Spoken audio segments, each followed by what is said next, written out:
Welcome everybody to How Fast Will It Go, and today we're dealing with the 2010 Pagani Zonda R. Now it has 1,144 horsepower, 810 pounds-feet of torque from a 6.2 litre twin turbocharged V12 engine.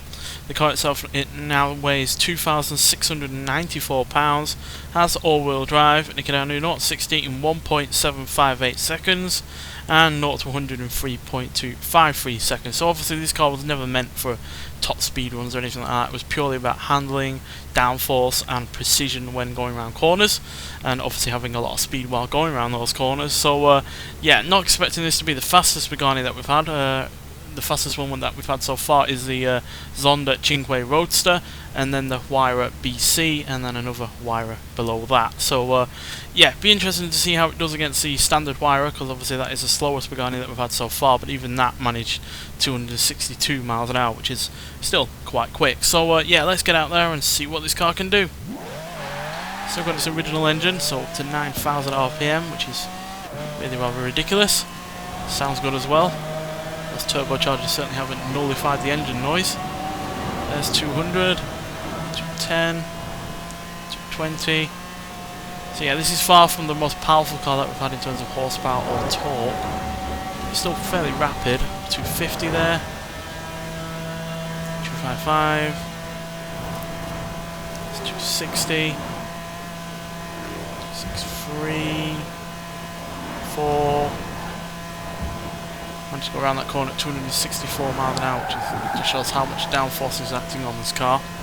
But 264 is still pretty good.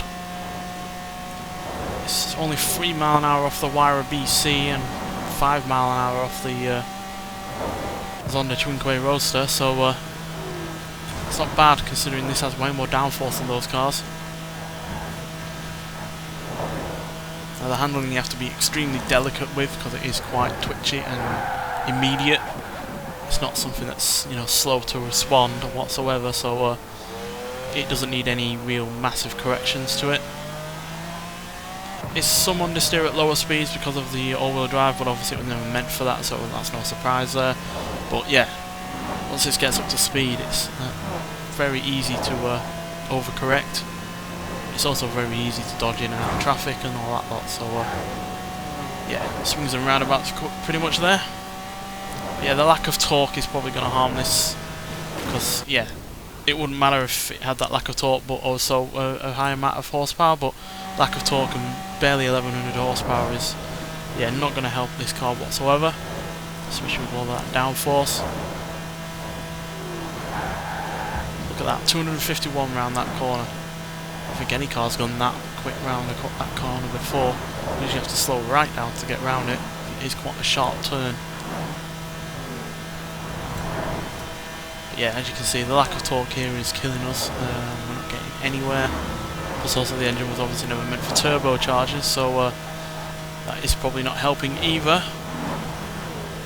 It's practically silent at this kind of RPM despite all of the power it's got going. But yeah, there we go, 264 miles an hour, which is pretty good. Like I said, it's certainly not the fastest Pagani that we've had, but it is faster than the standard Huayra by 2 miles an hour. But it is 3 miles an hour off the Huayra BC and 5 miles an hour off the Zonda Cinque Roadster. But it does at least be able to manage to match the Zenfo TSRS and TVR Griffith. In fact, it's only the third car that we've ever had go 264 miles an hour, which is, yeah, quite weird to be honest, considering all the other speeds have quite a fair few cars on them. But that also means we're faster than the HS3 GTS, Formula Drift Chevrolet Corvette, Toyota 2000 GT, Lotus Elise GT1, as well as similar kinds of vehicles like the TVR Cerberus B12, Ferrari F50 GT, Pagani Huayra, like I said, there's the Noble M600, and the likes of a BMW M5 from 2018 and an ATS GT. But we are slightly behind, not just the two Paganis that I've already stated, but the Porsche Carrera GT, Audi RS7 Sportback, Porsche Cayman GTS, Lexus LFA, Radical RXC Turbo, Mercedes-Benz SLS AMG, Maserati MC12 Versione Corsa, and a Jaguar XFR S.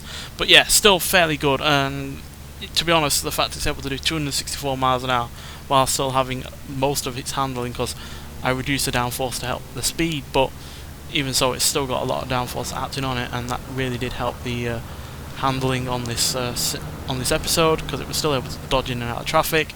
We saw it going around corners at 250 mph plus, which is a rarity on this series.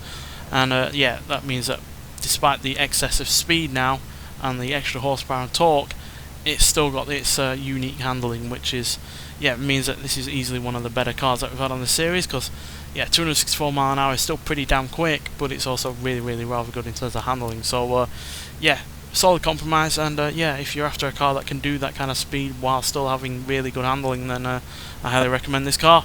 Nonetheless, thanks for watching, and I'll see you in the next one. Bye.